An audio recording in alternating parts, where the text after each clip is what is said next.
Tyson the Gypsy King Fury knocks out Dillian Whyte with an uppercut in the 6th round.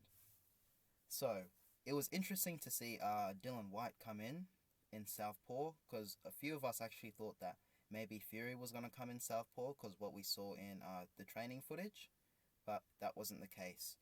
I gave that round to Dillian Whyte because I felt like he was pressuring Fury, he was hitting him in the body, and that was the only round I gave Dillian Whyte. So what we saw from Dillian Whyte is an inability to close the gap and get on the inside of Tyson Fury. A lot of fighters struggle with this. Dillian Whyte needed to implement more sophisticated head movement. He didn't get his head off the center line, and he was vulnerable to, a lot of jabs and straight shots down the pipe. Even though Fury didn't throw many straight shots down the pipe, that's something he should have implemented to be more effective throughout the fight.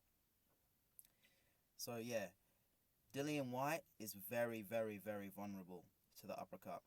Every time he's lost, he's been uppercutted. You have to look at the Berkman fight, the Anthony Joshua fight, and now here against Tyson Fury. It's something he clearly needs to work on, and he's got to go back to the drawing board and make improvements. Tyson Fury, do you guys really think that he's going to retire? So it looks like he wants to fight Francis Ngannou from the UFC with a UFC boxing type matchup. But I don't know about that. He might take the Mayweather route and fight these exhibition fights. But yeah, it definitely leaves a bitter taste, because we would want to see Fury against Anthony Joshua, against Alexander Usyk, but I guess it is what it is. Currently, you have to say Tyson Fury is the best in the heavyweight division, but he hasn't cleaned out the division. He still hasn't fought Joshua, he still hasn't fought Alexander Usyk, but yeah, based off his recent fights, his fights against Deontay Wilder, today against Dillian Whyte, yes, he currently is the best heavyweight in the world. Tyson Fury came in lighter, about 264 pounds, I think it was, and this was conducive to his success in this fight because Tyson Fury was boxing and moving really, really well, and it affected Dillian Whyte's rhythm. Dillian Whyte's usually most effective when fighters are coming on towards him and he can just counter and slip some of the shots, but he wasn't able to do that because Fury was not having it. He did not want to fight on the inside.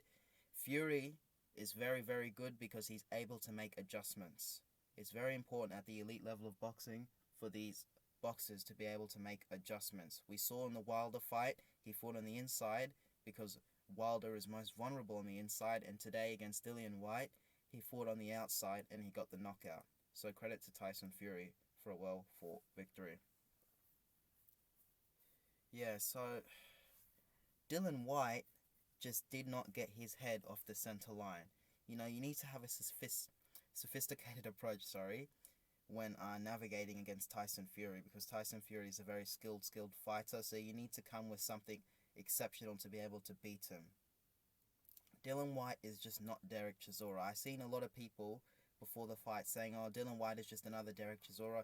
Derek Chisora is an out-and-out pressure fighter. Dillian Whyte prefers when fighters come onto him. That's why he struggled today against Tyson Fury, because Tyson Fury was boxing him at range, and Dillian Whyte just could not close the gap. He was getting hit with jabs, but I guess you could say Dillian Whyte did a few good things.